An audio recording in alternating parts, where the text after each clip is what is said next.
So let's work on some problems. You can see my screen where it says final exam review session. Yes. Yes, okay, cool.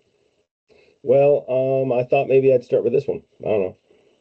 But I take requests. And you can request, show me what's going to be on the final exam. I don't know. But these are various problems that I have put together. I think I've already released the solutions that I have for these practice problems.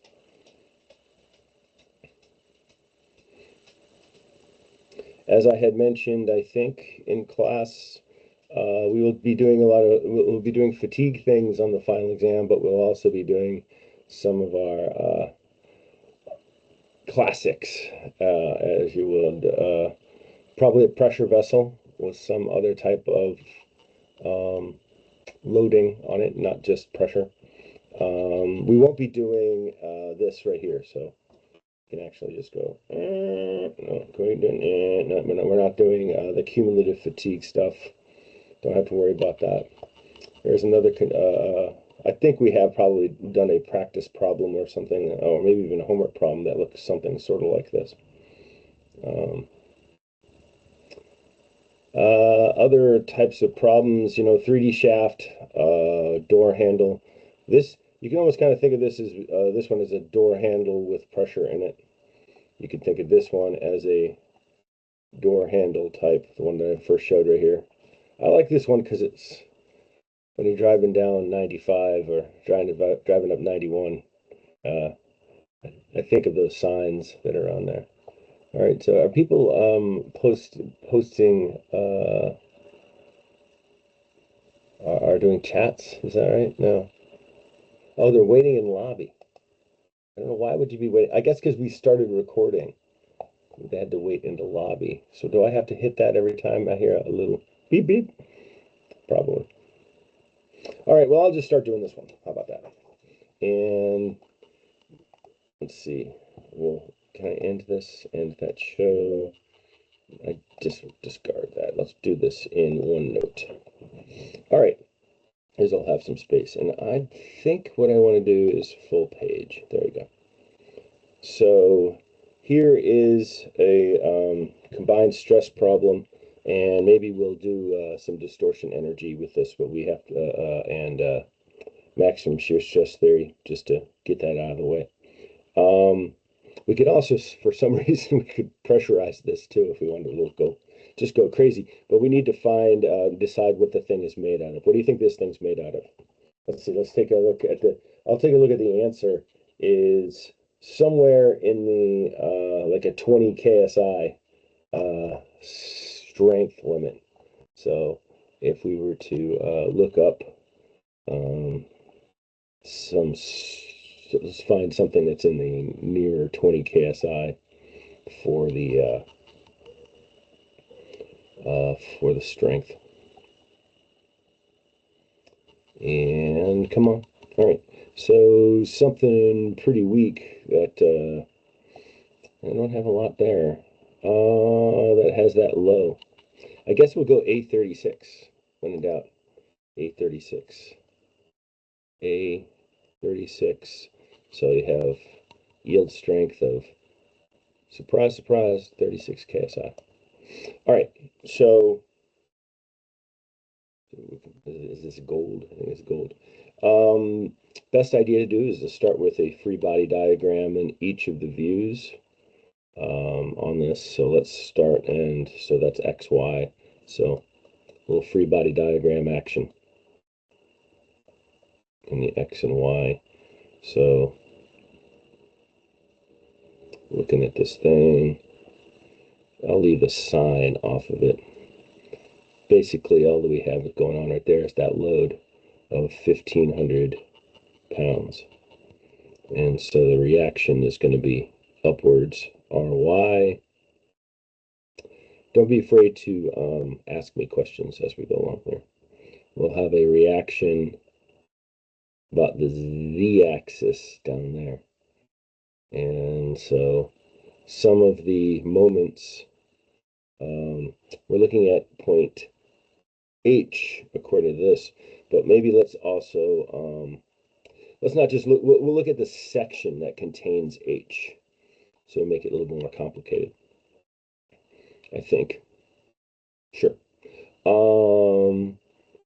So I will just say this is going to be about Z for the time being.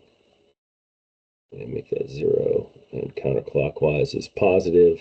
So all we have is, I guess the reaction looks like it's going to be counterclockwise because the load is causing a clockwise moment. So that's 1500. Not very good penmanship there. Times 15. We're doing things in inches better than feet. 180 equals 0. And I could cheat, right? Sure. So I have that MRZ, therefore, is going to be equal to 270,000 inch-pounds.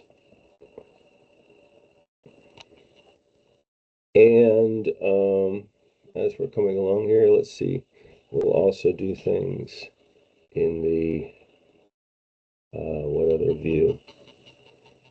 I guess I'll do the view that's this direction, looking from this way, right there, and declare it to be an FBD.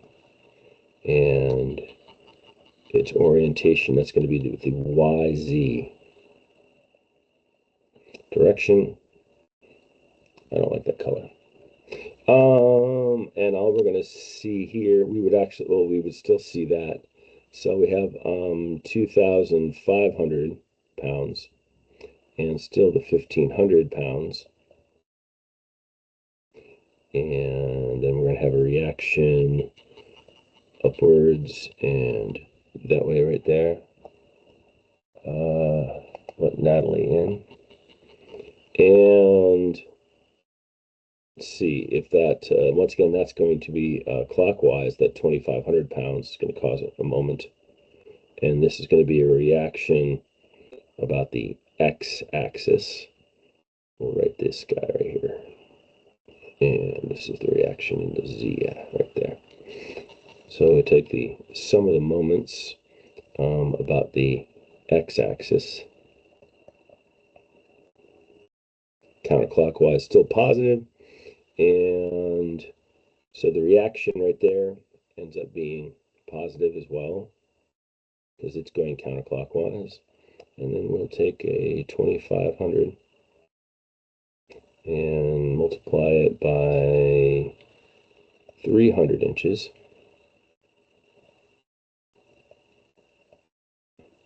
So we have, that should be the MRX equal to 750,000 pounds, inch-pounds.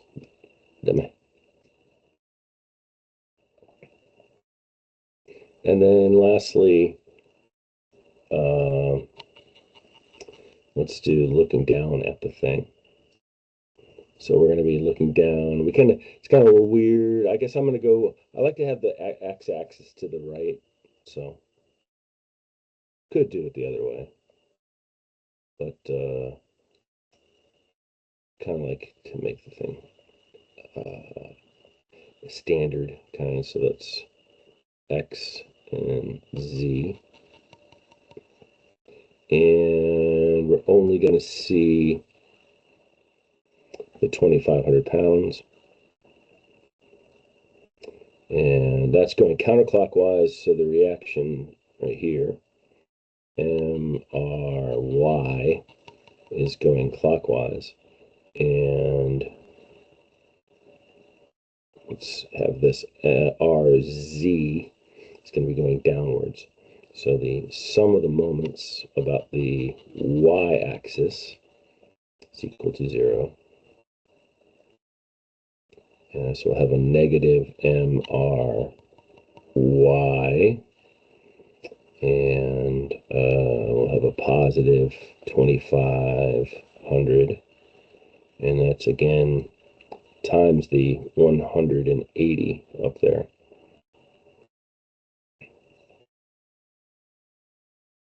So an MRY equal to 450,000, and this is going to be that's going to be the torque, right? So if we were going to take a little stump onto this thing, let's find black. Where's black? There you go. You could also make it rainbow. You can make it now. Let's go black. The stump that we're looking at right here, and this thing's hollow, and here's our axes right that way, and let's go that way and that way. So this is X, Z, and Y.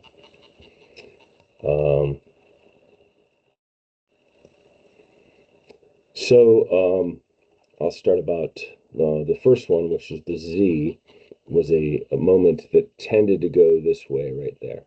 All right, so let me go back to, remember the reactions and the equivalent moments are opposite from each other. So what we found in this one, that this was a counterclockwise rotation. So therefore we have a clockwise equivalent, right? And so this was the 27 or 2,700 inch-pounds. And then we also had about the x-axis. This was also counterclockwise.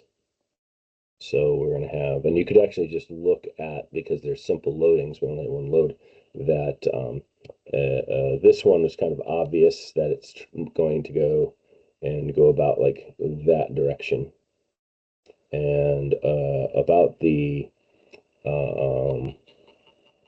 yeah, that was let me make, I made a mistake here somewhere. Did I make a mistake? Yes, I did. My bad. The one about the z-axis should have been this one right here.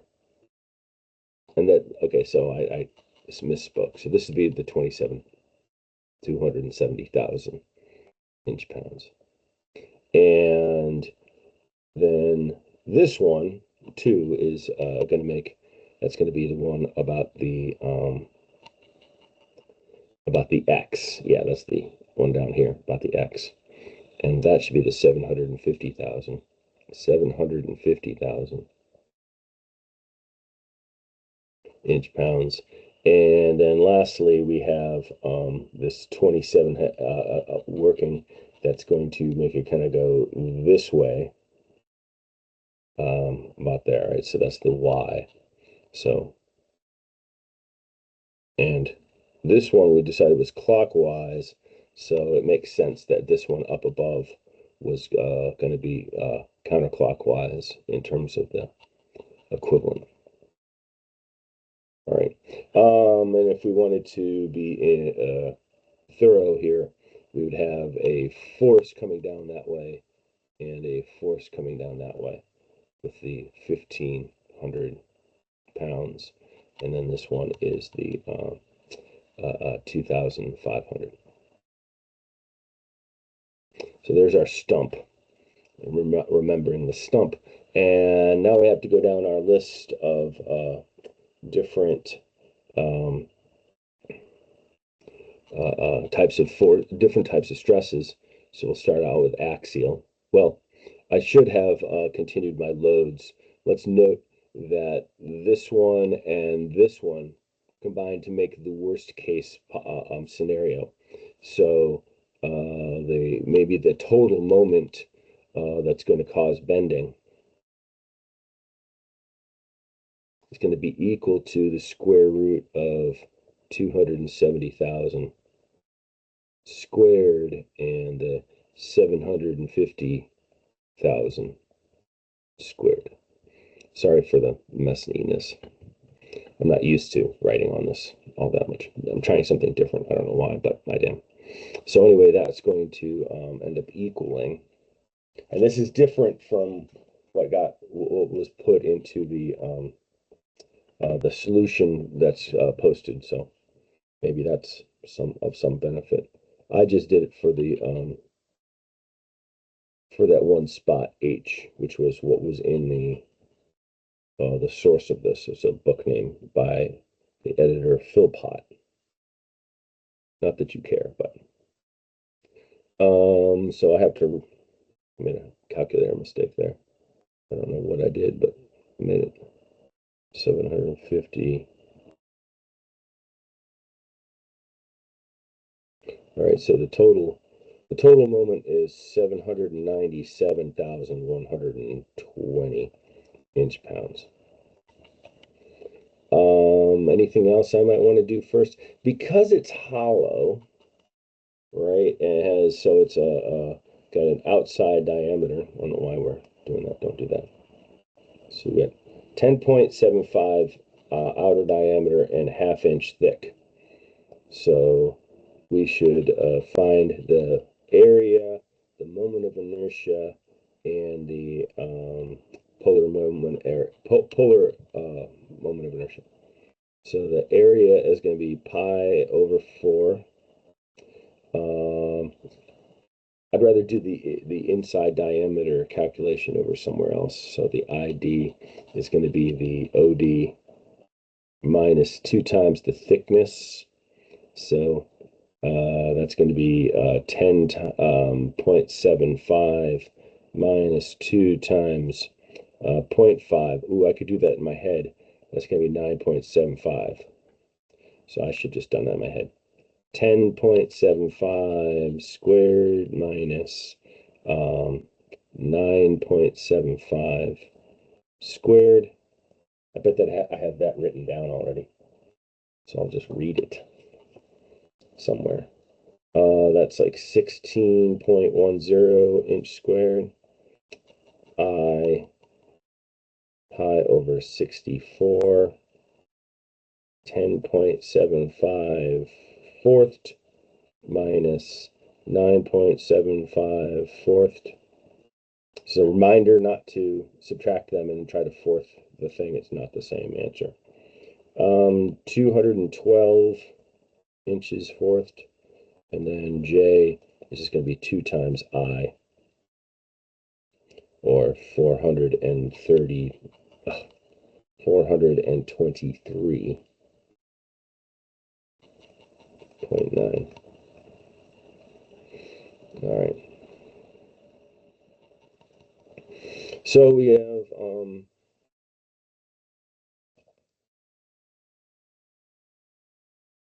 stresses. We have axial first. And that's going to be F over A. And the F is going to be this 1,500 pounds. And you can see that it's going to be compression. Come on.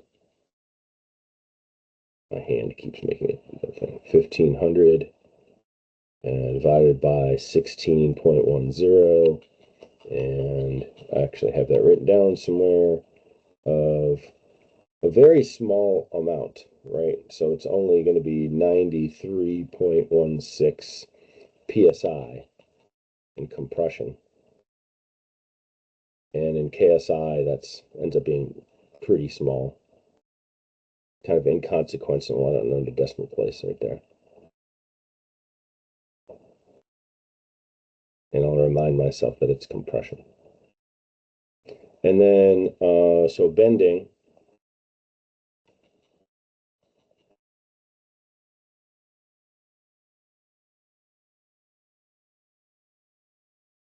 MC over I.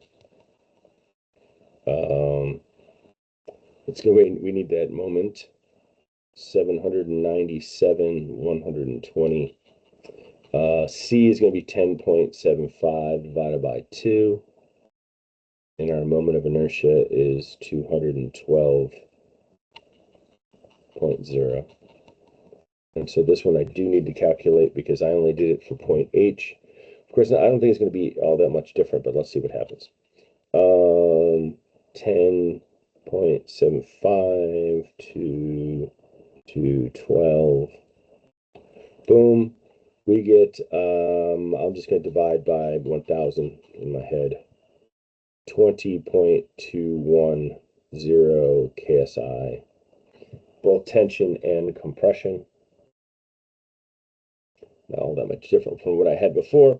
I can find out right here what my the total stress that's in the Y direction, because this is all being affected along the length of the thing, is I'm going to stick with the tension side, even though I could go with the compression side. It's not going to really make any difference because of just how small the axial is going to be.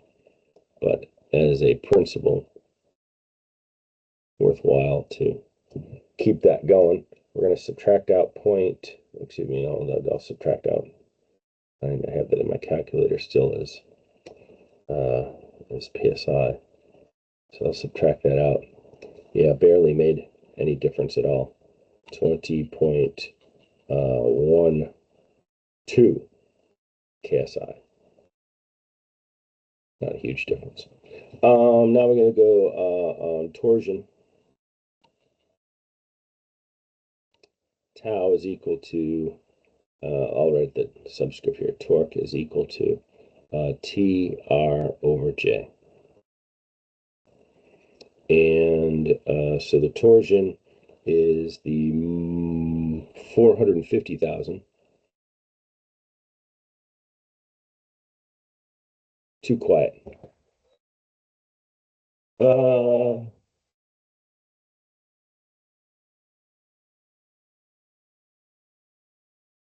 one's like way too long. It's nice to have people appreciate you. 451,000 times 10.75 divided by 2. Actually, I have their answer written down. Why am I doing this? I don't know. 423.9. So do we have that written down somewhere?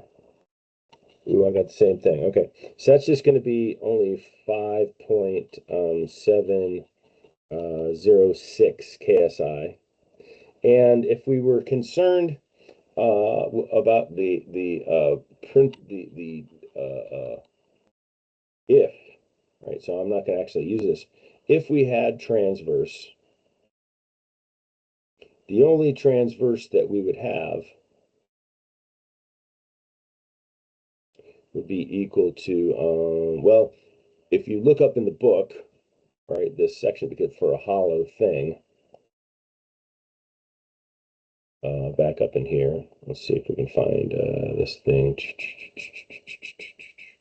General, this guy. Yeah, there he is. Make him bigger. Like, I don't know, like this interface. There you go. You would see that we have 2 times the shear going on right there. So let's see. So it's 2 times V over A, and it's not going to be correct, but this would be the maximum that we would have because we had 2,000. Oops, I'm going to put the 2. 2 times 2,500, and once again divided by the area of 16.10. And all that you would have, it'd be a little bit more than the axial in terms of magnitude. So you would have 310.5 psi, or 0.3106 KSI. But the thing is, because I have done this thing right here, I've sort of twisted what plane I'm in. So I'm not in the, well, this would manifest itself as maximum shear a transverse shear at these points right here to the side of the 2500. But I'm not using that plane anymore. I'm using a plane that is a combination of the other two, right? Of the XY plane and the ZY plane. So it's somewhere in between the two planes. So it's going to be less than this amount. So what we're going to do, and we would say in the problem statement, let's see, I'll pick this guy. Doing any green yet? No, let's do the blue. We're going to go, and we would, in the problem statement, we would say neglect. Oh, look at that. How do we do that? I think there's a new thing that, like, if you scribble on top of something, it erases it. Maybe it's always been there. I don't know, but we're going to ignore it. Hey, nobody wants to hear your opinion. She really hates Layla really hates the postman. She protects us from the postman. So in this, we would take a stress element, and I guess I would draw it like this maybe, and make a Y upwards. And I'm not committing to an X or a Z because it's not in either of those planes. But we have bending is going to be the thing it's as we've seen up here, bending really kind of gets rid of the axial. So we have the 20.12 KSI right here. Oh, actually, it's my wife came back. And then torsion, if we want to get the correct direction of the thing, we could say, let's see, this is the thing that's causing the torsion, and so it's going across the face in that direction, and then all the others follow to balance out the little stress element, the stress element. And now I've kind of like put myself in a little bit of a bind right there in terms of writing the thing out, but I think it's kind of clear from here. So if we want to now go further with distortion energy theory, we need to get the von Mises for this. But this is a simple case. So you just go the normal stress squared plus the 3 times the tau squared. So 20.12 squared plus 3 times 5.706 squared. And use the calculator now. 20.12 squared and 5.706 squared, but that has to be multiplied by 3. Boom. Add them together. Take the square root, and we get 22.42 KSI. So the distortion energy theory safety factor is going to be 36 divided by 22.42. So let me see. That ends up being 1.61 is our safety factor. If you want to do maximum shear stress theory,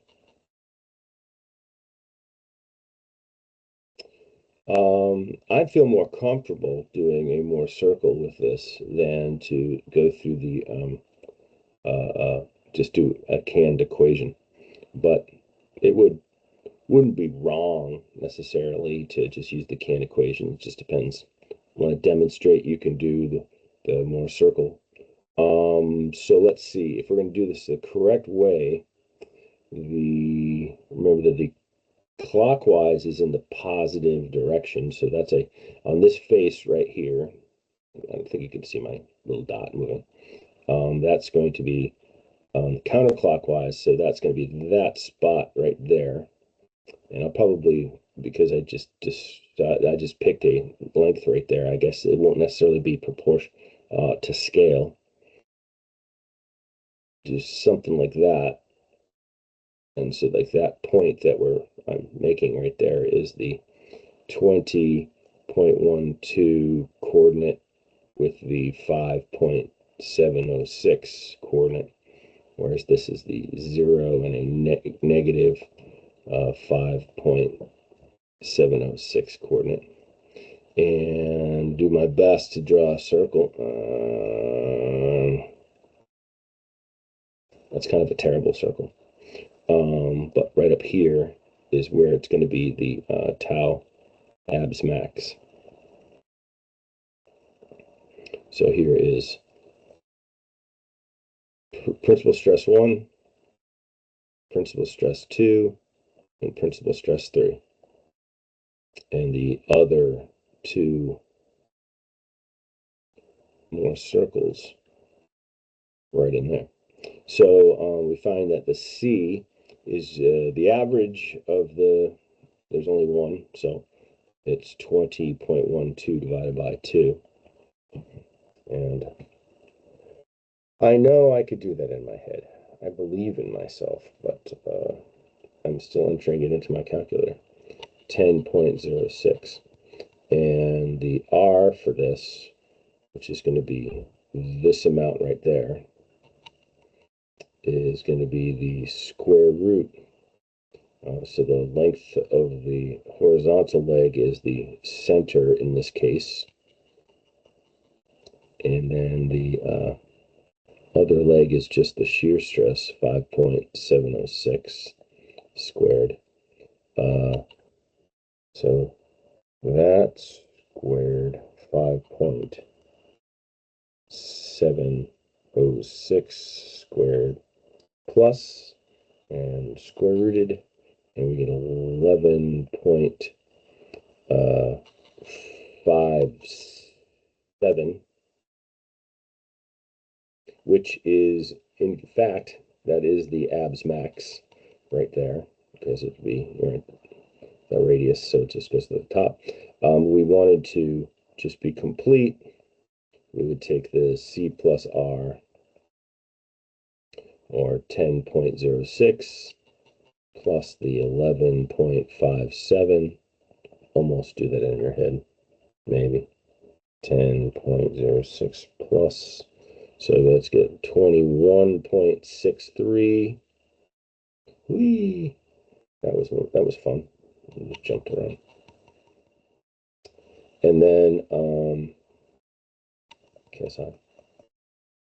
sigma 3 is going to be C minus R, or 10.06 minus 11.57.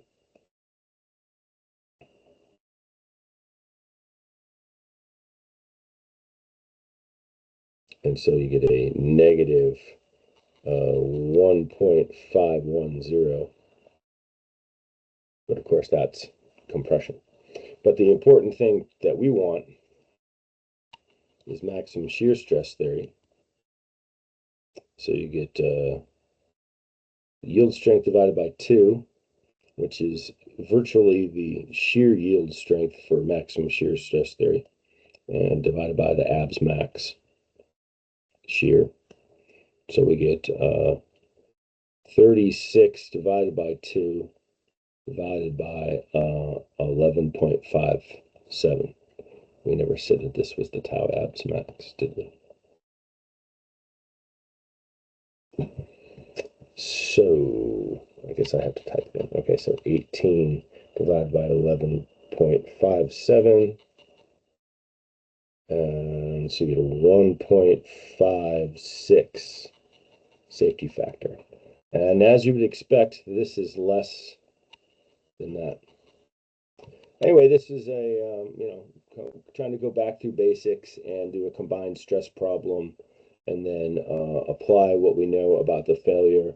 And now we have an assessment when we're under these conditions. And what I kind of like about this one is sort of like, it's sort of a real thing, right? You could start to maybe use your fluid mechanics and figure out what the drag would be if you were having, if you knew like the wind speed across the thing. So you had like the flow, and you could figure out now what the drag or the velocity, I guess, of the wind.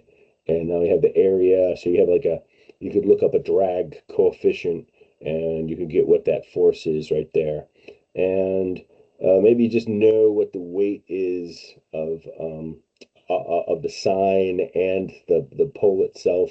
So you can kind of like have like a real assessment of a real thing, which is a lot more interesting than a lot of the door handles, I think. So, and this solution, I think, is the one that's going to be posted. But once again, some of the differences were we were doing it at one spot, right? So stop that. I selected it for some reason, so I can't write over it. But we're really looking over it at stop you at one spot at that H. So that's why we're going to get a different answer. But this is a review, so we can this is stuff near the beginning of the semester, and then we just added to a little bit of this stuff in the middle of the semester. So let's maybe take some fatigue stuff. So here's one that we just recently did, or I'm taking requests too. So anyone that's here can put it in the chat if you don't want to speak up, or I think I can monitor the chat and do two things at once, maybe. Anybody taking requests? No free bird, no wagon wheel.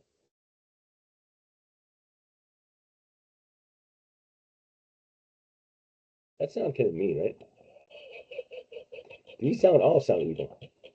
This one's. I wonder if the battery's getting low in this one. It's not nearly as loud as the other.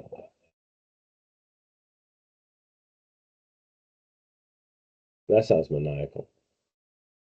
Anybody requests? No, nothing. I'm just gonna keep doing them. I'll just keep doing it. I'll just keep doing it.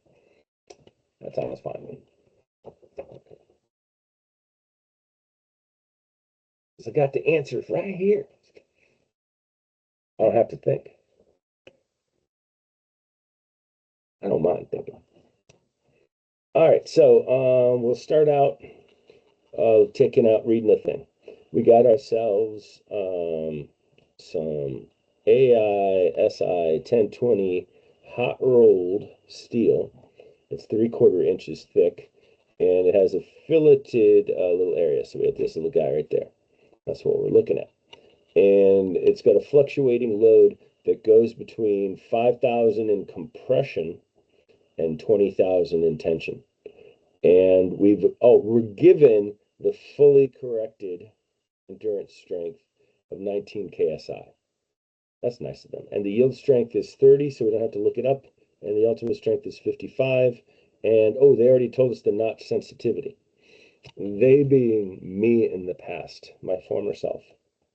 So what we want to do is we want to draw the Langer line, the Soderberg, and modified Goodman lines on the graph below.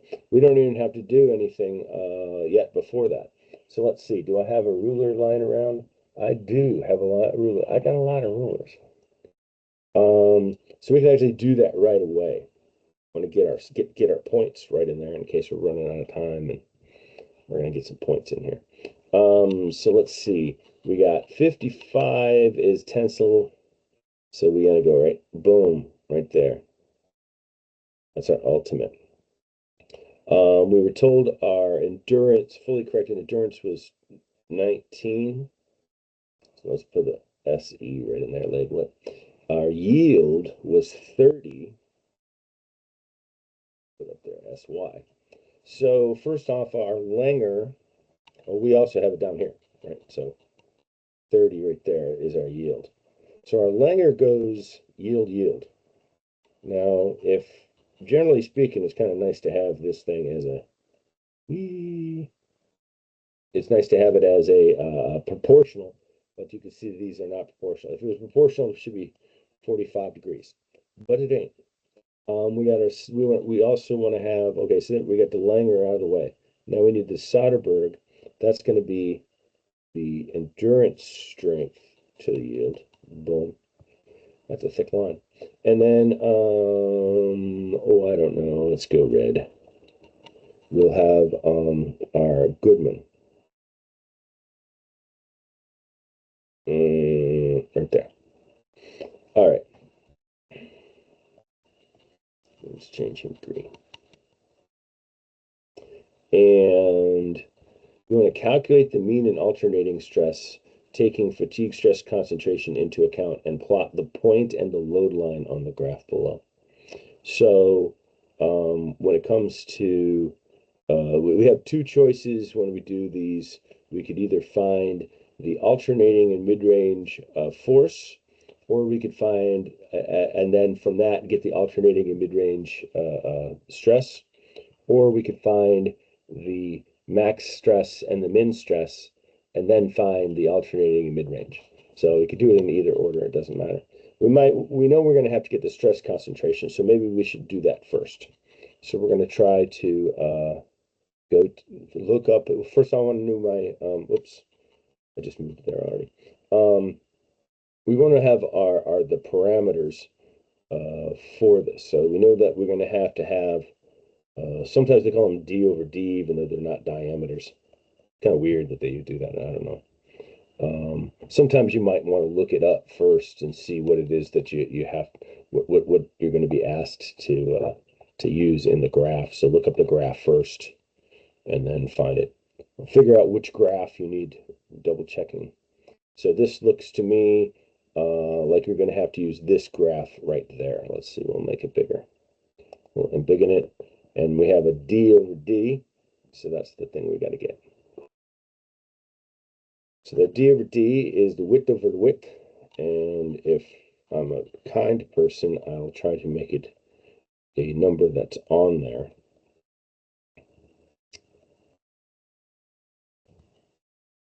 So 5 divided by 3.375, 1.48. So it's kind of close to 1.5, 1.548. And we also are going to need the R over D. You got to remember which D to use. So looking back up here, it's R over little d that we need. So we go R over little d is going to be our 0.4 over 3.375. 0.4 3.375. And we get 0.1185. So I didn't do the greatest job of trying to pick out nice and easy numbers. But it might be that I had a purpose in here. When looking in there. So we had what did we say? 0.1. Okay, so we had 1.5. This guy. Let's see if I can find the pen. I don't mark things up in this version of Adobe. I have a different one in my office, but we're close to this guy, and so we want to find a 0.1185, 0.12, let's say. So like right, no, wait, 0.125 is right there. Stop that. So maybe like right in there, and you can kind of see that I sort of tried to aim for that guy right there. Like, so you can see it was on purpose that I picked these values. This thing keeps doing that. So it looks like it's 0.2, right? It looks like right here. Or no, not 0.2, but 2. So KT is approximately 2.0. And then we also want to take a look at our Q. All right, so where'd you go, guy? Right there. Boom. So that's in failure to prevent, there we go, in chapter 6. And is there not sensitivity, stress concentration right here. And this is not shear. So we'll pick this guy. And our ultimate strength, short tension span, can't remember what it was, 55. So that's as close as we're going to get is 60 right there. And we have a 0.4, which is off the scale here.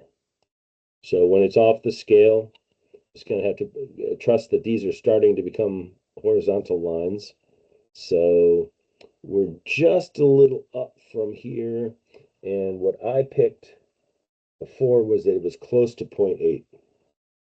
You just have to do the best that you can with it. I would not recommend using these equations right here when you're doing an exam. Right, these equations right there, actually. That's just going to take up too much time. So Q is approximately 0.8. So KF is equal to 1 plus Q times KT minus 1. All right, which you'll recall is right here as an equation.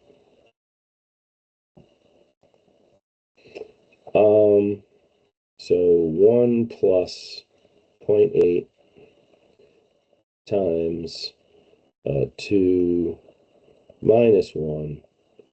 I think I can almost do this in my head, but I'm still going to look at and see that I got 1.8. No kidding, buddy. All right, so we're going to need that in a second. The next thing we should do is try to find the stresses. The stress is going to be based, and this is a good thing to double check all the time. Wish I could go back to this thing without having to go all the way through this, but I'll go over here and do it anyway. We want to remember that we want to make sure we're using this as the area that we're basing the thing on, right? We want to use the caption. So we could do that in our heads, but it's just a double check. You might accidentally use the big D for the area instead of using the little d for the area. That's the reason why I'm bringing it up. So what you could have is the max stress is going to be the max force, positive here, so this max force, I'll write it out over here, which is going to be 20,000. And at this, actually right here, we could save ourselves a little bit of time and apply this right here. Maybe. And we already said that it was going to be D times T. I'm going to start writing into the margin here. I should write over to the side. I will in a minute. So let's say we get 2.0. Nope, I mean 1.8. Just did that. Times the max 20,000. And divide by the width, which is 3.375, and multiply that by the thickness, 0.375, 3/8. And I did the other way in the solution that will be posted.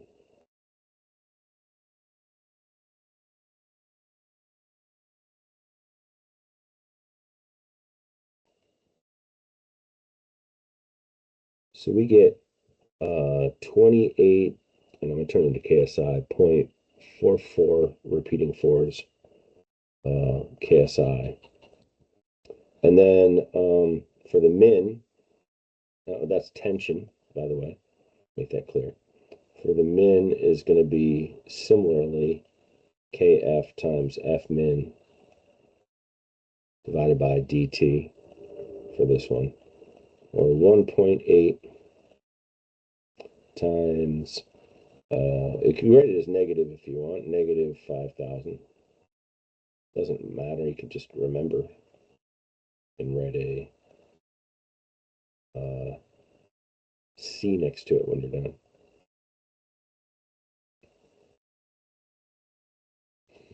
So let's see, we'll go 5,000, 3.375 divided 0.375 divided and 1.8 times. So we get 7.11111 KSI compression. Now we want to try to, it says calculate them and plot them. So let's see. On the horizontal, oh no, wait, I'm sorry, we need the alternating and mid-range. We haven't done that. Let me put it over here. So, whoops, stop that. Gotta get used to it. So the alternating is the max minus the min over d. So that's going to be 28.44 minus 7.111 over 2.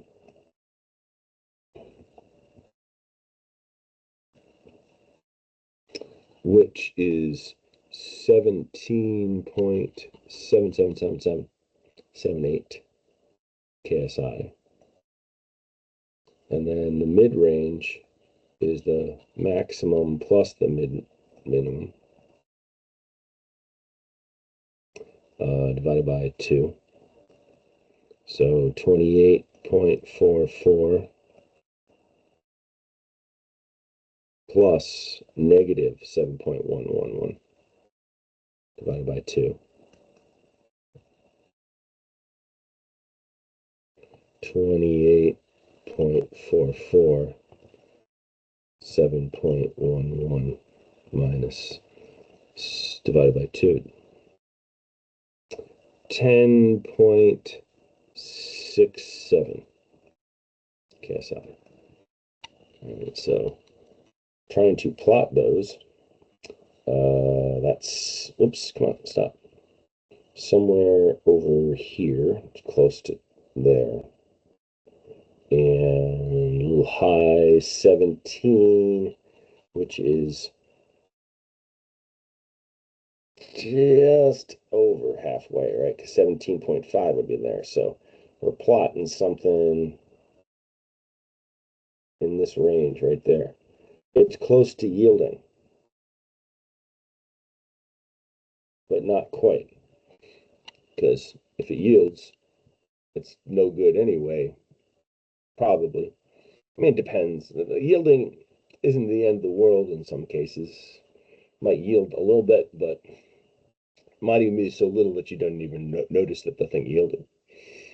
You'd have to like measure it, like, oh, this thing has moved 1,000th and didn't go back. It might not be the end of the world, but it could bend in enough. Says whatever this part is could start, something else could be hitting it now that it's yielded. Whereas like ultimate thing breaks apart, and also fatigue, it's going to break, right? So then it's done. But you might not even notice that you've exceeded the yield in some types of situations. But you still you don't want it to happen, and then you want to have a margin. I will stop ranting. Nah, that's not true. I probably will. I like purple. I haven't used purple for. So let's see. The first thing we want to do. Okay, so we went through here, and we plotted the thing, right? So we plotted. We did that. Calculate the safety factors for these. So the first for the Langer is just the yield strength divided by the alternating plus the mid-range.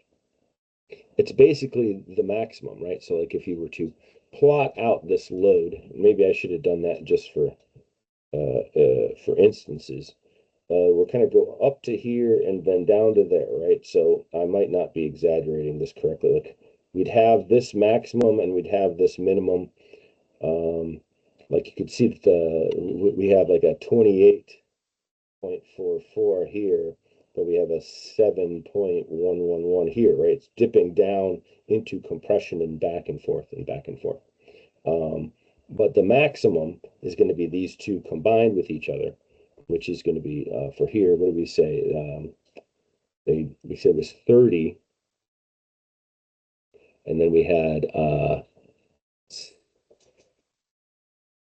17.78 plus our 10.67. right? And chances are it's going to be pretty close based on where we plotted the thing, right? So 17.78, 10.67, add them together, and we get a 1.05. So as we would predict from the curve that we looked at, we don't have a lot of margin, but we still have survived because we're underneath the orange line. We're inside its envelope. The Soderberg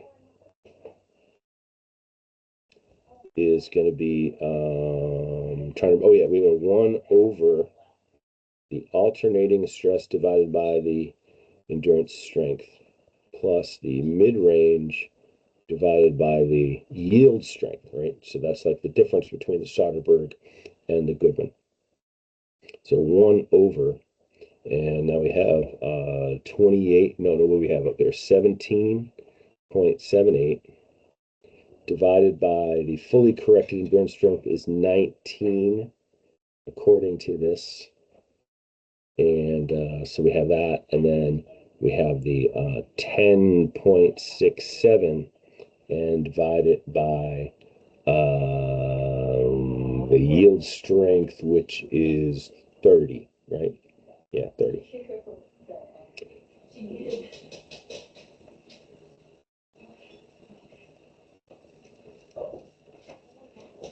Just so you know, there's a bunch of students listening to me right now, and they're not listening to me. Hey, Lori, I'm online right now. Just figured I'd let you know. With students.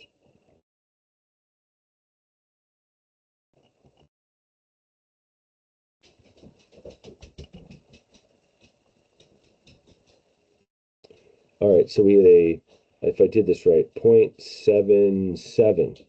And as my instructions, I don't want any more than 2 decimal places, please, for this. That's one of my instructions, not necessarily something that is universal, but I would appreciate you complying with what I ask. All right, so this one for the Goodman isn't much different, but we kind of prefer the Goodman.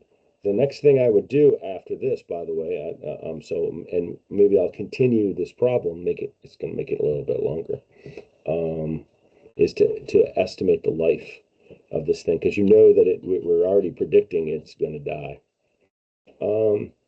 The Goodman, we can expect that to be a larger number than the Soderberg. The Soderberg is the blue one in here, which is more conservative. And you can even see that the dot is further outside the envelope. So we can expect that to happen. 17.78 over 19. And even just right there, you could just kind of, from that ratio, right, you could see we used up a lot of the endurance strength. So what we really are seeing here is that the mid-range is now coming into play to be more significant because we used up a lot of the endurance strength. So we have the Goodman, and it should, it's 17.78 divided by 19. And then take 10.67 divided by 55. And sure enough, we are at a larger number at 0.89, let's call it. And let's see what I did on my original one. Yeah, that's about right. Except that I violated my own commandment about the 2 digits. I don't know if it's posted that way. It probably is. I came up with that a couple years ago. I'm trying to emphasize, make a big better point for it. Now, if you want to have the estimated, did we ask for using? Okay, yeah, right here. Using the Goodman criteria, calculate the equivalent reversible stress. What that essentially is going to do on the graph. Oh, come on. Okay, is to draw a line from here through there, and then find the intercept. So we can expect it to be 20 something.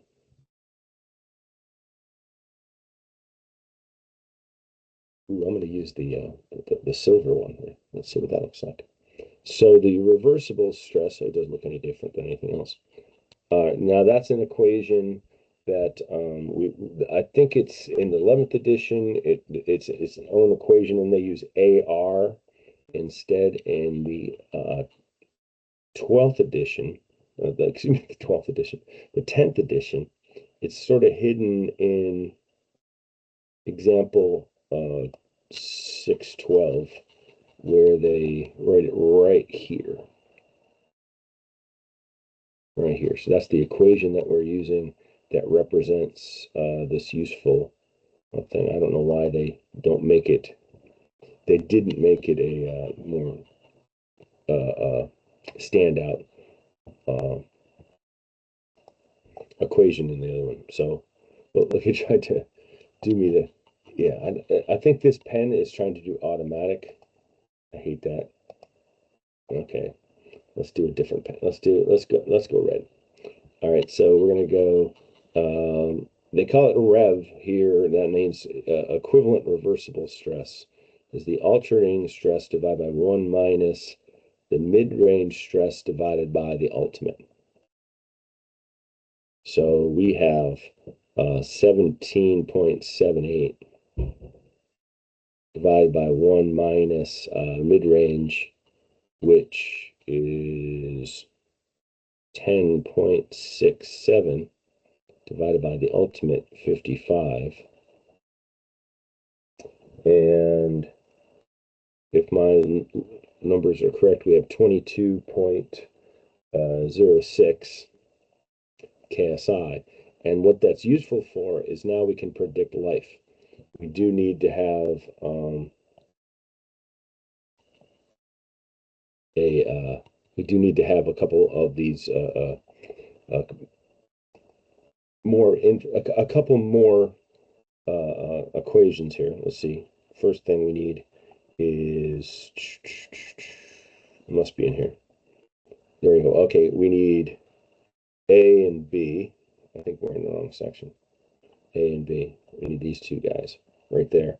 And then we can use that equation, use that value to estimate the life, which is an estimate, right? Not a kind of difficult thing to say that that's 100% the real life of the thing. But let's see, did I do that wrong? I gotta double check my equation. My brain's not working. There we go. I said, yep, I did it wrong. SUT squared over SE. You first need the FE, I mean the F, right? So you get that from right up here. But if we read closely, if it's below 70 KSI ultimate, which is ours, we use 0.9. So we don't even need to look it up. We can just write 0.9. So nice to do is to calculate those as a separate thing. You could save just one step, but it is a little bit of a savings. So might as well do it. You know, 0.9 times 55, we get 49.5. So we can get A is equal to 49.5 squared and divided by 19. So square it, 19 divided, we get 128.96, which I'll keep sig figs in there, 96. And then here's where the savings comes into play for having calculated that F times SUT, because gotta look this up again. Can't do it in my head. All right, yeah, right here. So negative 1/3 times the log of F SUT over SE. F SUT over SE. So negative 1/3 log of 49.5 divided by 19. 49.5 divided by 19.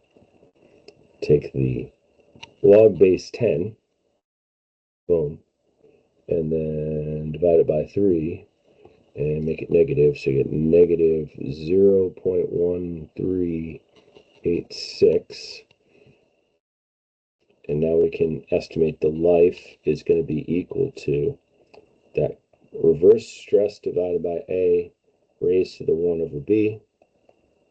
So that reverse stress was 22.06. I guess I'll put it under parentheses for some reason. And then our 128.96 and raised to the 1 over negative 0.1386. So 22.06, 128.96 divided, and then flop those out, make it negative, inverse of the thing, and raise it. And I'm going to say that this thing is now going to live to be 340,500 cycles, but I won't answer that. I'll say that it's 340,000 cycles. And I might even say 350, whatever, just to have less of a certainty implication. And if we were to look at this thing on an SN diagram,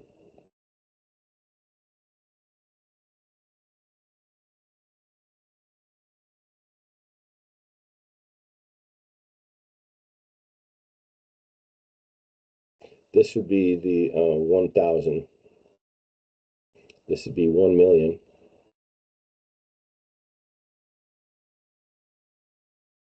This would be our SE, right? And this would be F times SUT, and that would be SUT. And where we would find them would be something like boom, and then something like right there. So that would be where that would happen. And remembering that this line in between these two points right there is really what is being represented by that right there. That's just a curve fit between those two lines. Is any questions? You could also, notably that I did this here in a different way, right? So this one, I found the alternating, well, let me say I found the max and the min stress, and then I found the alternating and mid-range stresses from that. I did it here in a different way where I found the mid-range and alternating forces, and then I used those to find the mid-range and alternating stress. And it didn't matter in the long run which one I got. I got them to be the same way, but so you'll see it in both ways. And then so hopefully that's pretty clear. Something like that. I mean, it might not be an axial one that I would ask, and it might be bending or torsion by itself or something like that, but it'll have a stress concentration. Find the life of the thing. I probably wouldn't ask. I would reduce it down because it took me a while to do this, right? You could just see as I was doing the thing, even though I'm describing it, which slows me down. It was not a short problem. Right. So, but you have to feel pretty comfortable with it to reduce the amount of time that it'll take you during an exam. Just putting that out there. We had a shaft problem. This one was a fatigue problem right here. I don't generally. This is probably like a Coast Guard exam where I asked. I kind of I moved away from asking step by step problems It was just easier to grade, I guess, maybe, because I'm like, hey, you got that wrong, hey, you got that wrong, as they're entering the thing and writing down what the answers are to each of those. Um, I guess I'll continue with this if I'm not hearing people requesting stuff. Oh, yes, nothing. Hmm. I'd actually like if you went over this problem. Okay, cool. There you go. Thank you. Thank you. I think actually my face is actually getting recorded at the same time as the so people get to see. I keep going off of the camera too. I got this magical water in the background, and I think it was only Mike and Tom that got to see me as I started to disappear into the water.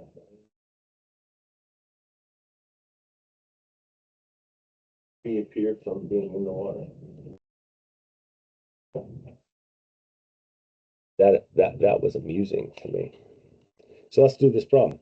All right, so we have a rotating solid shaft, boom, and we're doing everything in U.S. units, but we can survive that. And it's driven by something. So there's a torque being placed onto this thing, and we can't see that. Or there's a torque resisting, I suppose. I don't know which way or another. You could say that this is a force that's being applied to this right here. And what do we know? All right, so we're given the torque. And it transmits a torque of this amount, and the maximum bending moment. Oh, it was already given the maximum bending moment, so you don't have to do the shear moment diagram as part of this problem because I've already given it to you. But what if I didn't do it for you, right? What would you have to do? And I'm not 100% certain that we'll get 4,000. But so let's just, as an aside, not as a, if we were approaching this problem, we wouldn't do this because we would recognize we already had everything we needed, but let's pretend we didn't. First thing I would do is draw a free body diagram looking down that way and say, okay, well, I have a force that's coming like broken down into this manner right there, where I have a F, let's call it, I decided that this must be X.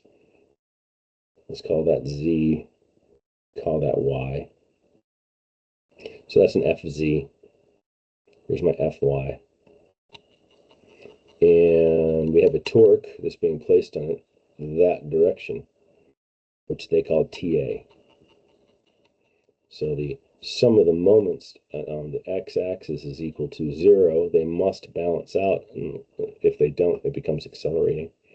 So I'm going to move this just about that way. And do I even have the diameter of this thing? Yeah, it says 16 inches in diameter. Not to scale, apparently, right? So anyway, we're going to have ourselves a negative torque on there, 7,520, plus FZ times the radius, so 16 over 2 of this thing. So we would find out FZ, 7,520 divided by 8. So we get 940. These are pounds, right? They're pounds. And then you'd also find out what Fy was going to be, which is going to be 940 times the tangent of 20.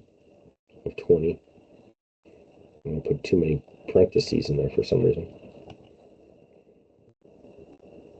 So we have 342. 342.1 pounds. And then you do shear moment diagrams.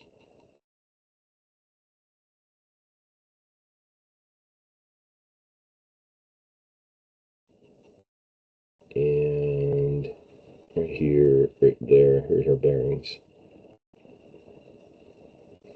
And this X direction, Y direction, Z direction, X direction.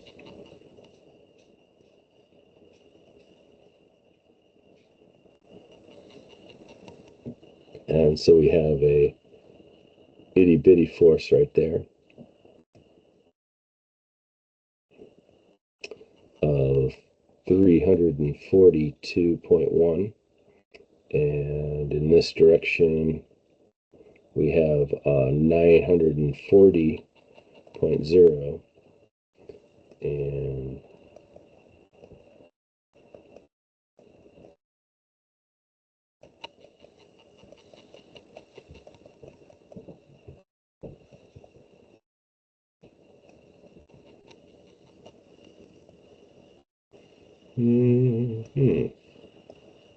so I'm going to guess my directions here. That one's a pretty good R, C, Y.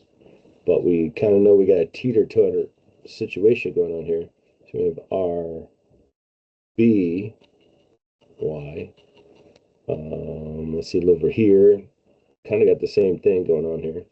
Get R, C, Z, and then also a teeter-totter, R, B, Z.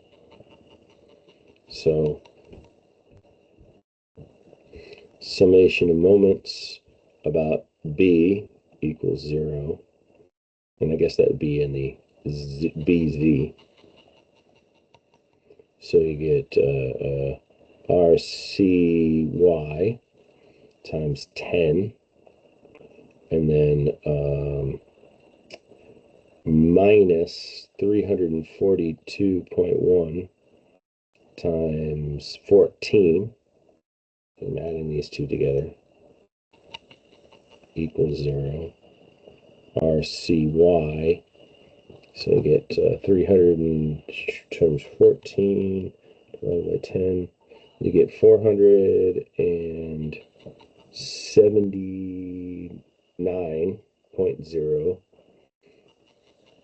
pounds. And then the summation of forces in the y direction equals 0. You get negative RBY plus 479 minus 342.1 equals 0. So RBY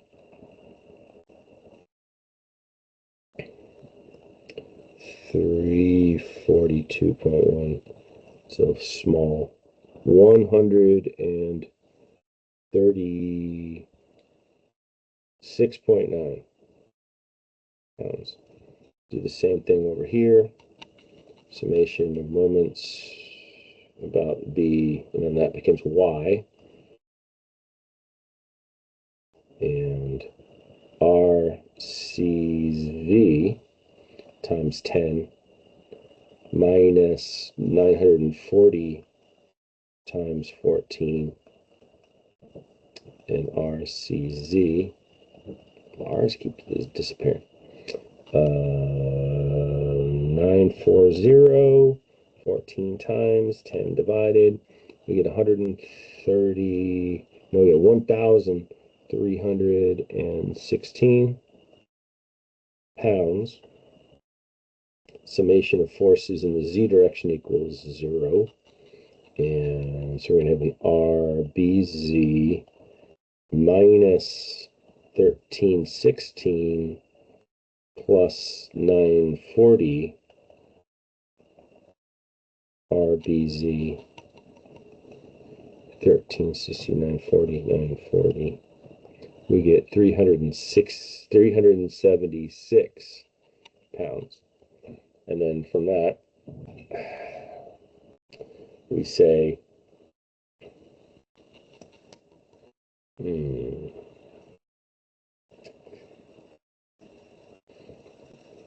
we go down this amount.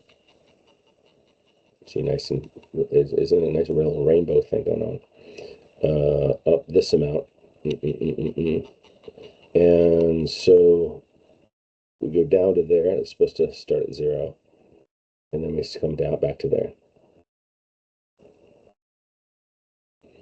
And so this is going to be the RB of 130. It could be negative 136.9. This should be 400 and... Nope. No, it should be, excuse me. It should be the 342, right? 342, because it's cantilevered off. So they should come back down to 0 in the shear. And then same thing with the moment. So either way that you went with this, you should get the same thing. This side is 10 right there. So this right here, this moment should be a negative 1,369 negative right there, right? Similarly here, coming down over there, but of course the Z is down, it's positive, so there's that. And we have this right to there. So that should be negative 940.0, and then this should be 376.0. So here again, it can look like that. And so we have 3,760. So we can obviously, it's going to be the largest amount at C. And so the moment at C is going to be the square root of 1,369 squared plus 3,760 squared. And I bet it comes out to something like 4,000, just like the original problem said it was going to.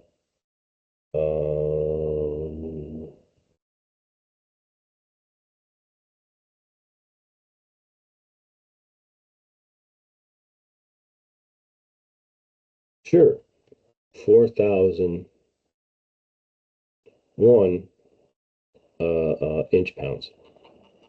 So all of this, what we just did there, was completely unnecessary for the way this problem was written, but this problem was trying to shorten the thing for you and gave you the maximum right there. So don't, if I were to have a scenario like this, and I'm not saying I am, read the problem carefully. Don't drive yourself nuts and waste a lot of time like this to do that problem, because I was trying to shorten it down for you. The dog is helping us. So we're going to bring Layla in here in a minute, and we're going to have her teach the class. So anyway, first thing I would do as part of this problem is to find the bending and the stress. I don't think it has any stress concentration. It doesn't say anything about stress concentration, and it has given us the tensile stress, yield strength, tensile strength, yield strength, and fully corrected endurance strength. So we don't have to do SE, don't have to do any of that. It's already given to us.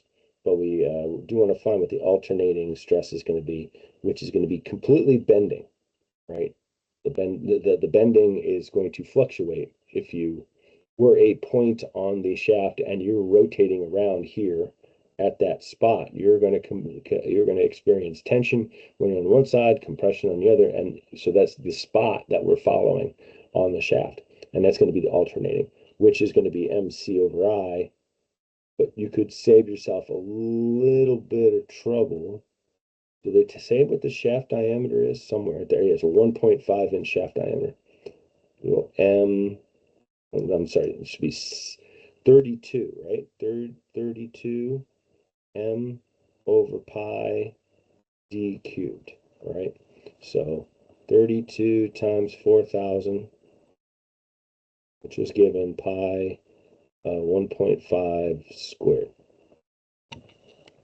So 4,000, 32 times pi divided 1.53 raised to divide. So we should get like something like 12.07 KSI is the alternating stress, and the what's going to be the mid-range. We're convert this soon to get the normal stress, but the first one is going to be the constant stress that's due to the torque that's placed on there, and we can find that with a 16 times the torque divided by pi d cubed. Did I say I put a square right there? But I did actually use a cube. So don't be mad at me. 7,520 and pi and 1.5 cubed. All right. So 7,520 16 times pi divided 1.53. I'm saying that it's going to be 11.35 KSI. I forgot my S. What's going on? S. I suddenly decided that I wanted to double check I got the right values right here. Oh, I put this one into an Excel right in there. So let's see. Did I get? Yeah, those are the values right there. Now, notably, we want to use von Mises stress. Well, for the alternating, the von Mises stress is equal to, right? Because remember that we maybe even write it out somewhere over the side if we can get that thing to stop doing that. The von Mises stress is the square root of the normal stress squared times 3 plus 3 times the square of the shear. So when it comes to the alternating stress, it is, the alternating von Mises is equal to the alternating stress of 12.07 KSI. But then when it comes to the mid-range, right, we go the mid-range squared plus 3 times the mid-range squared. That is 0.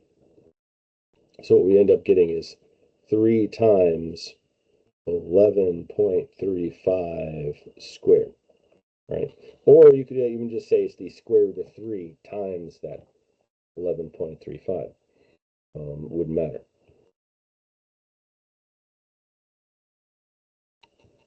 So we end up getting 19.6666 KSI. And if you were to come down to here, you would see, ooh, what did I do here? Mid-range. Let me double check. Did I get, yeah, 19.66. A little off.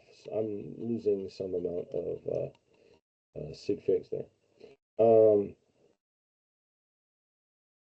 So let's see, what are we asking for? We want the yeah, we're essentially right here. What we were saying is the mid-range bending is equal to 0, and we found out the alternating was 12.07, and then for here the mid-range was 11.35, and the alternating was equal to 0. I'm just guiding them through steps, and then this one we just found it. The mid-range we just got is 19.66 or 65. There it goes, close enough. I guess yeah, the mid-range there, but the alternating was the same as it was as von Mises. So you could even think of that as being sort of a trick question, the way that it's phrased to get people off. This is a little bit of a, you just add the two together. That's the conservative approach, is to just take alternating and mid-range together. That's what I would do. Probably my intention. Although you would get this right here would be a bigger number than if I were to go, is like, so the alternative lay here, and I don't know which way. We'll see. I'll see what I did down here. Right. So this, no, stop it. Mhm. I hate this thing. Why is it keeps wanting to move the page? So let me see what I did there. 223 KSI. We could alternatively go like, well, let's see. If we did go with 12.07 plus my 19.66, that's what I just wrote down here. Like where did I write it? Oh, I wrote it up here. I just wrote that. So this is what I would get right there. 12.07 and 19.66. Add them together, and I actually get 31.66 KSI, right? Which is not what you see down here, because this one was found from taking the alternating stress, the 12.07 squared plus 3 times the tau. Where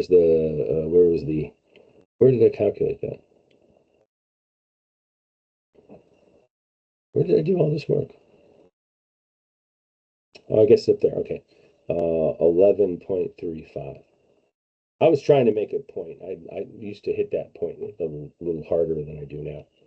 12.07 squared, 11.35 squared times 3, add together, square root them. And sure enough, you get 23.06 KSI.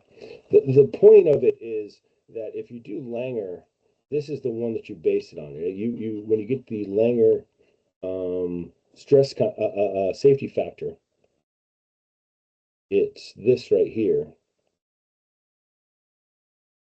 and you're pretending that the maximum stress is the alternating plus the mid-range, but it's not really true, because if you're dealing with shear and moment, bending, excuse me, when you're dealing with the von Mises, right? This over predicts the thing is the point. So the safety factor based on the Goodman right there. I should write out that's Lang.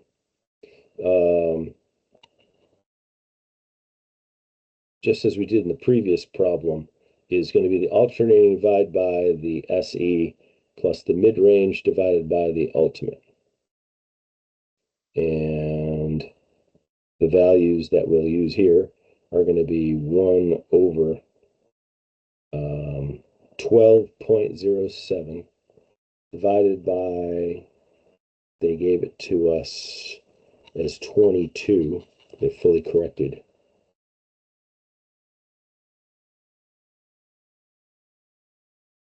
And then the mid-range 19.66, which is divided by 55, which is what they gave us for the ultimate. So 12.07, 22 divided, and then 19.66, 55, add them, take the inverse, and we end up with 1.10 is what we're saying. So it won't, we're predicting it will live forever, but not by much of a margin with regards to certainty. And then this one, if we do Langer, should be in the yield strength divided by sigma A, sigma M. I just left the primes off of this, but I'll put it above. The yield strength was 30.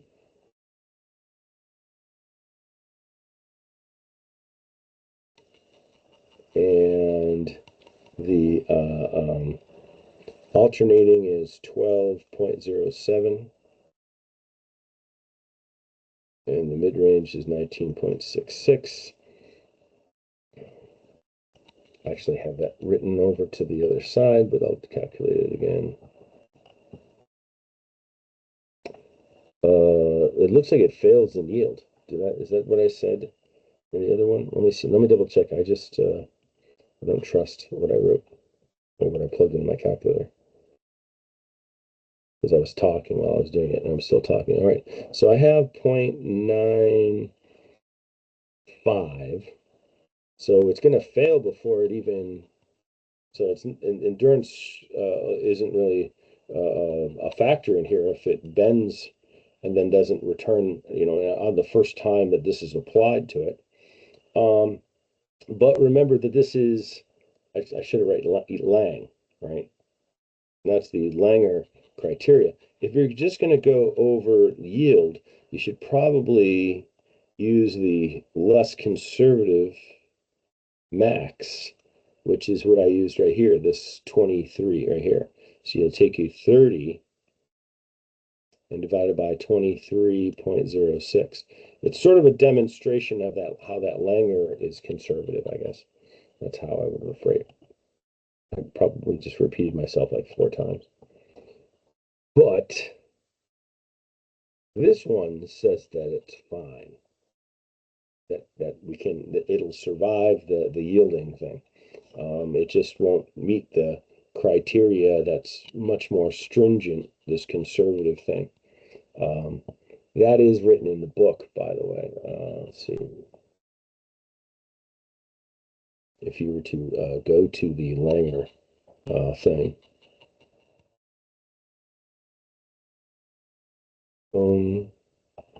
There's the Langer criteria, the static yield.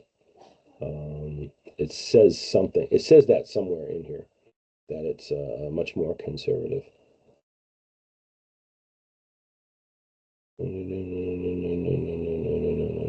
Okay, but I don't know. I don't know where it is. I don't remember where it is. But anyway, let's see. Let's take. We got some time left here. Got taking requests. We can still just go down this list of things, right? Here's a typical SN problem. Although this graph is incorrect. It should be a log scale right there. I think I did that early on when I was teaching this class, is I would mistakenly use sometimes I think they call these semi-log pages. Well, at least nobody cares anymore, but I think that's what they used to call. It says you used to keep a thing of, you wouldn't use it. I didn't use Excel. I didn't use a spreadsheet when I was in college. Very weird. I don't know. They were available, but nobody ever used, nobody ever signed it. Didn't know how to use it. It wasn't until I went to work that I started using a spreadsheet. So this is a problem in which you do an SE diagram, right? So we get a annealed 1030 steel, ground, and loaded in a completely reversed torsion. So the first thing we want to find is the SE onto the thing, right? So we look up and find, and it's a 2-inch diameter.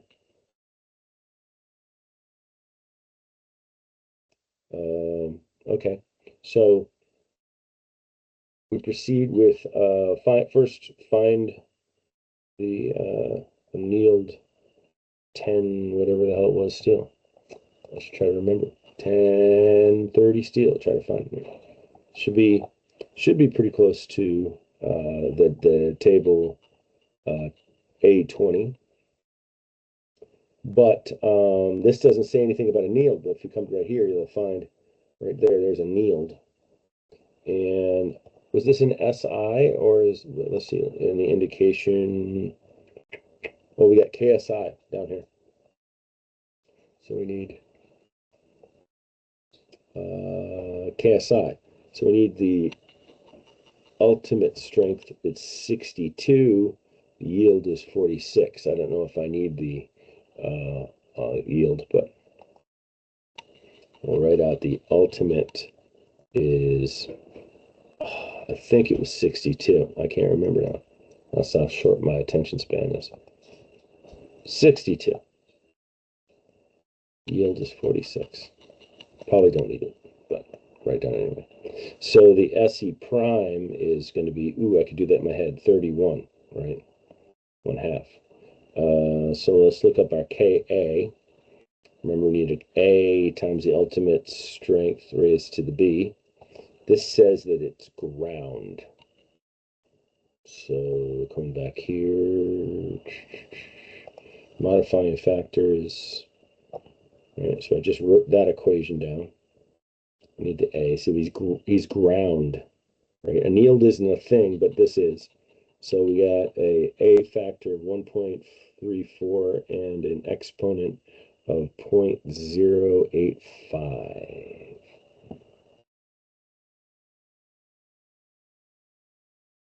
And let me look at my thing. It's not right there.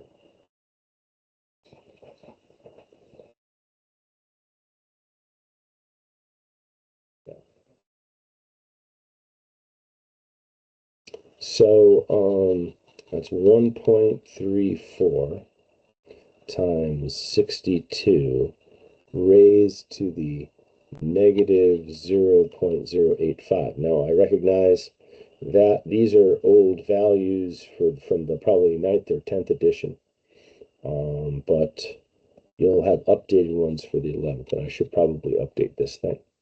You have 0.9435. Okay, so the loading is in torsion. So we look up and B, okay, so if it was axial, this KB would be equal to 1, but it's not. So this is let's assume this is a rotating bar so that we don't have to use this page right there. So if this was a bar, but if it wasn't rotating, we would change and find the equivalent diameter. But let's say we're using the diameter. It's 2 inches, which is kind of a little weird because we could either go with either one of those. Hopefully this is continuous, but you'll see that there's the equal sign right there. So let's use this equation for KB. So it's a 0.89 times the diameter. So KB is equal to this is sorry about that. I can't remember. 0.879 times the diameter raised to the negative 0.107. All right, so we lost somebody. They just said, screw it, I'm tired, I'm leaving. We've lost some other people too, right? So this ends up coming a 0.8162. And let's see other things that it says. It doesn't say anything. Well, the case C, we have to look that one up.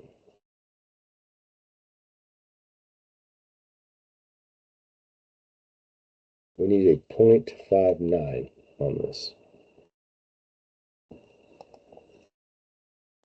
0.59. And then for the other factors, K D, which is temperature, and K E, which is reliability, we'll set them equal to 1. So we get the SE, KA, KB, KC, KD, KE, and I'm leaving off the KF because it's confusing. Because it is not stress concentration, but it will be easy to think it is. We get 0.9435 times 0.8162, 0.59. You notice that significantly changes compared to the other ones, right? Others are pretty close to being 1. Not too far away. This one's much further away at 0.59. And then times 31. And if I did all of that, I believe I get 14.1. Unfortunately, I didn't do more sig figs. I should have done more sig figs, but that's what I had in there.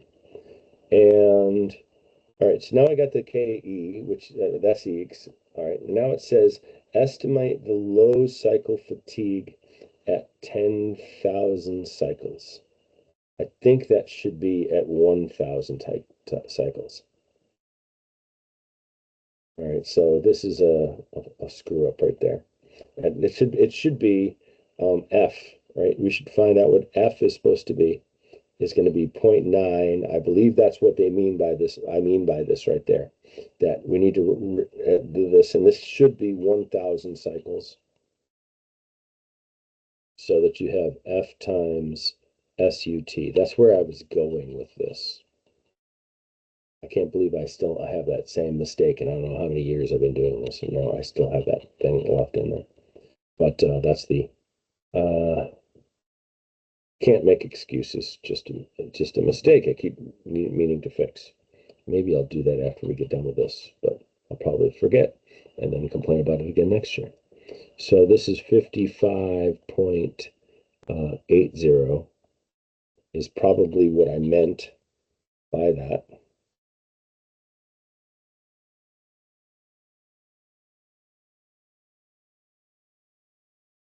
Yeah, I didn't even answer it in this thing right now.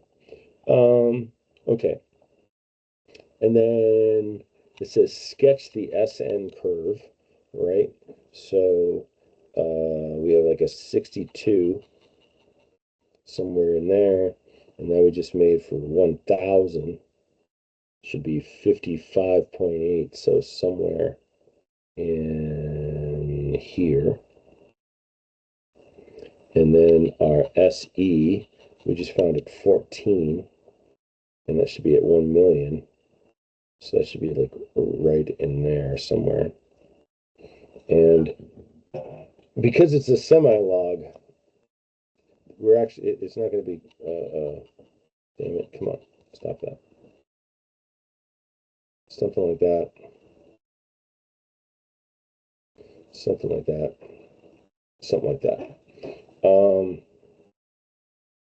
You'll see, I actually found the right one, but it should have been uh, log and not semi-log. And now you do now you do the number of cycles to failure. You kind of like do a little bit like this right there, and you can predict that it's somewhere in there. But once again, it's not the right kind of graph. But the thing that you do is to find the A is going to be F SUT squared over SE, and B is equal to negative 1/3 log of F SUT over SC right there. So if you plug those in, take my word for it, you'd get 221.1, and you would get negative 0.1993, 1993. So then you would find the number of cycles would be the rev over A raised to the 1 over B. And they said that you had 40 right here. So you'd be estimating your 40 divided by 221.1 raised to the 1 over negative 0.1993. And you get an N of 5,300 cycles, according to this, right? So I think, yeah, sure.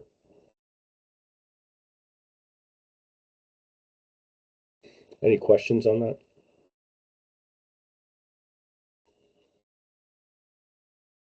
See if I attempted to do that on this, which is the 40, I can't. figure out how to do that.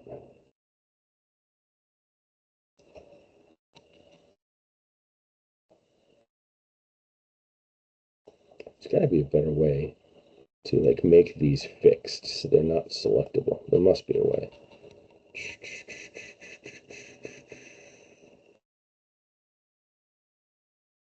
There you go. Set picture as background. That must be the way, right? So let you go to 40 and you come down there. That seems reasonable. I think so. Not quite, maybe. I don't know. I would think that the file, well, 2000 should be like right there, right? 2000 and then 3000. I would think that 4000 is somewhere right in there. All right, questions, suggestions? How should we use the remaining time?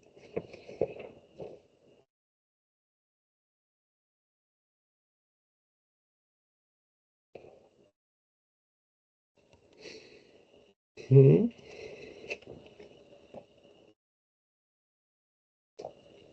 We didn't do a pressure vessel.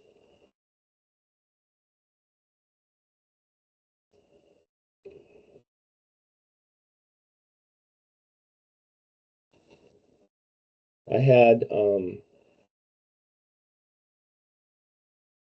we're not doing these, by the way. I'll make that clear. Not doing that.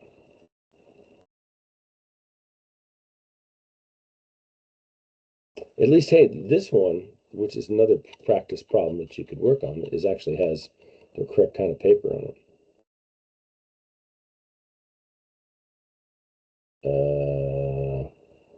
The pressure vessel, this is just a simple pressure vessel one, so it's not so good. But a light pressure vessel, aluminum alloy with suitable end closures. The cylinder has this. The purchase order specifies a minimum yield strength. Using distortion energy theory to determine the factor of safety. Yeah, easy, too easy. Some of these are ones we did in class as either homework, an exam prep. We used up a lot of the problems. So here's door handles, ones that I had in there, other door handles. In terms of pressure vessel problems, I often would go to Beer-Johnson for a couple. Well, this is at least a pressure vessel problem, and you notice that it has external load on it. Here is another pressure vessel problem from Beer-Johnson.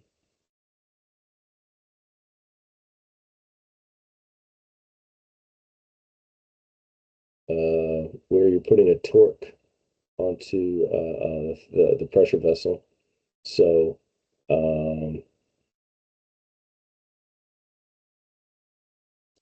this gets used for both of them. Let's see. Oh, this is one that says they looking for the torque. I haven't done many problems like that, so I don't think I'm gonna start right now. But you could, using von Mises would be a lot easier to try to figure out what kind of maximum torque that you could put onto something. You definitely want to use a thin walled.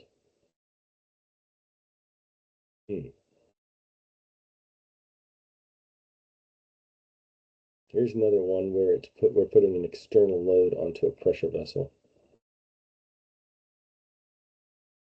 So let me see how fast I can do this one up here. I'll do this one. Yeah, the torque of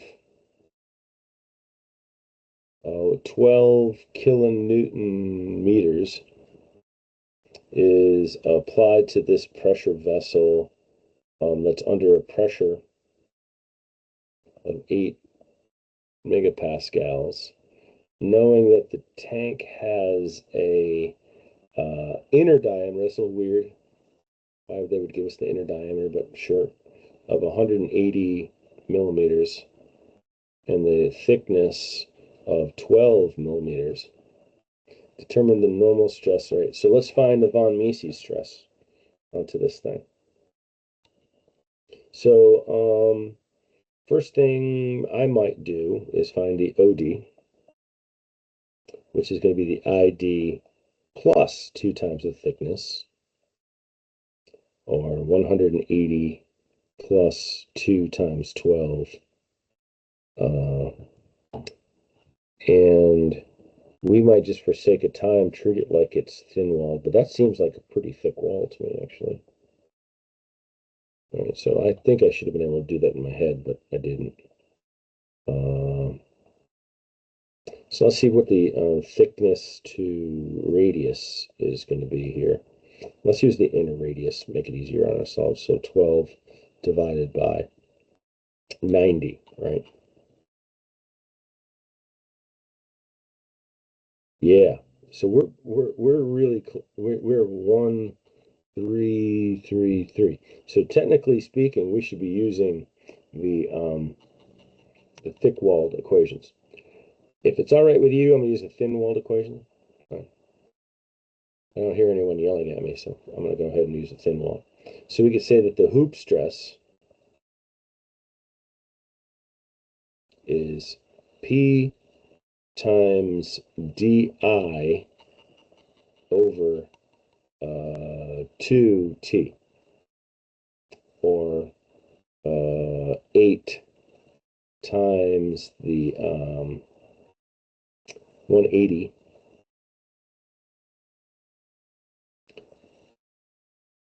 and 8 180 times 2 divided 12 divided, we get 60 MPa. And then we know that the longle is going to be equal to P times DI over 4T, which is just going to be 1/2. The torque, this is a little more complicated. We need a J, which is going to be pi over 32, and it's going to be OD fourth, almost squared it, minus ID fourth, or pi over 32 times, and I don't like to use millimeter things with the fourths and stuff. I'd rather you go stick with base units. So we go 0.204 fourth minus 0.18 fourth. So 0.204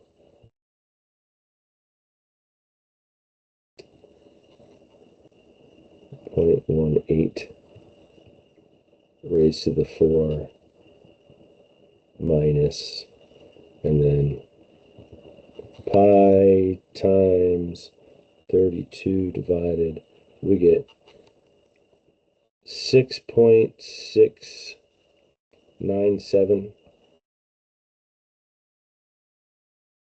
e to the minus 5 meters fourth. So for the torsion, TR over J, we're going to have a torque of 12,000 Newton meters. The R is to the outside, so we have 204, or 0.204 divided by 2 divided by 6.697 E minus 3, 12,000, 0.204, and then boom. So we get what looks like to me to be 18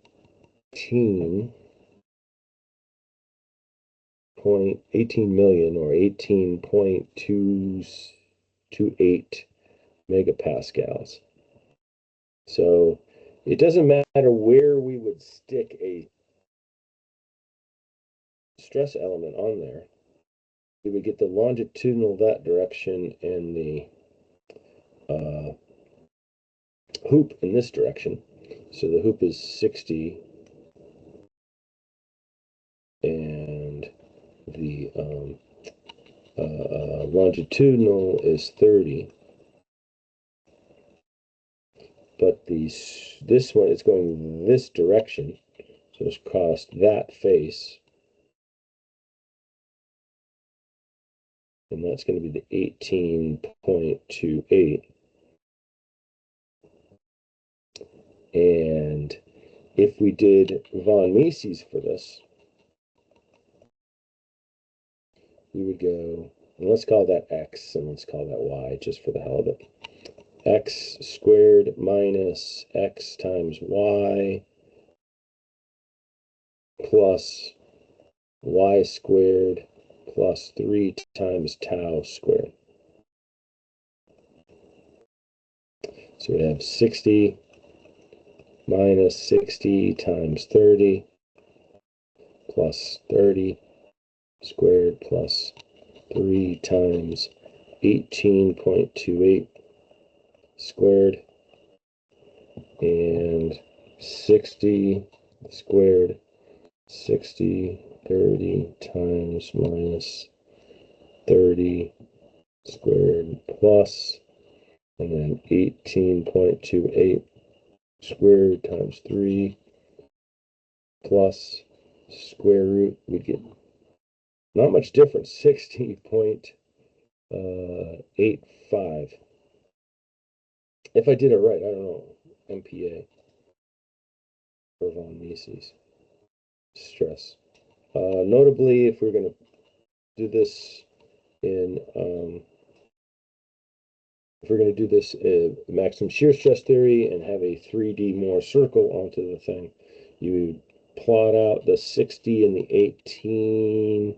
Let's see, that's going upwards, so it'd be like the 60, and here's like a 30, and here's like an 18. That spot, and here'd be an 18 in this spot, and we would go like that right there, have ourselves a Moore circle.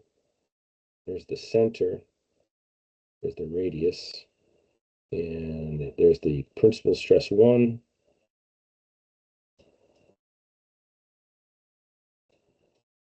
principal stress 2, principal stress 3 is going to be 0, but right here would be the tau abs max, and that would be the one that we would want to make sure that we used when we take maximum shear stress theory safety factor. But we would go, and so let's say that we had a yield strength of this thing of, I don't know, say 70. So our distortion energy theory safety factor is going to be that yield strength divided by the von Mises stress. So we take, and we'd find that we had 1.15. But here I need to go and find the C and then do all that thing through there. So we would take 60 plus 30 divided by 2, and I can almost do that in my head, but I'm not going to bother because I have a calculator. 45, and now that seems kind of stupid that I didn't do that way. The R is a little bit more complicated than our uniaxial stress. We're going to take C, 45, and subtract out right to there. So we'll find out that that leg right there, is going to be 15 long. And then we'll take our 18.28 for the other leg so we can find the radius. So the radius here is going to be 15 squared and 18.28 squared, and add them together and do the square root and get 23.64 megapascals. And therefore, sigma 1 is going to be C plus R 45 plus 23.64 or 68.65. It just was on that's it just the sig figs in there. I guess it was actually 6.5, not 6.4 over here. I don't need to do the sigma, the second principal stress here. It's not because what we're going to end up remembering is that the abs max is sigma 1 minus sigma 3 divided by 2. And it's also that, it's just the radius right here. So I want to find this distance right there to right here. So I can have that point right there. So I will just take and find that this is going to be equal to 68.65 minus 0 divided by 2. And so the abs max, I just have to divide the thing I just had by 2, or 34.32. So the maximum shear stress theory is SY over 2 divided by our tau abs max. And that's going to end up equaling, what I said, what is 70 divided by 2 over 34.32.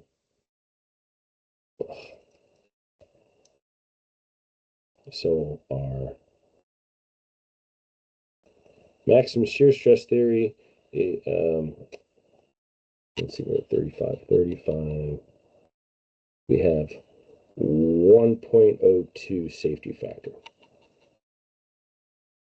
compared to a von Mises of 1.15. And we expect maximum shear stress theory to be more conservative, and therefore its safety factor to be smaller than distortion energy theory. Ta-da! So that's sort of like a typical loaded pressure vessel problem, where you have, and some of the motivation there is the fact to ask a question along those lines is that we have is because now we have a biaxial stressed element that we have to address. So that makes it slightly different from several other, most of the other problems, the door handle problem and the 3D shaft problem, or a loaded beam. That's it for me. I'm tired. Talking too much. Any questions? That's concerns. Great. Just kidding. Anybody have anything? Mike? Catherine? Yeah, I'm all good, thank you. All right. Well, have a great rest of the week, and best of luck on finals. You don't need luck. I know you'll do great. And email me with any questions. Thank you. Welcome. Thanks. Have a good weekend. You too.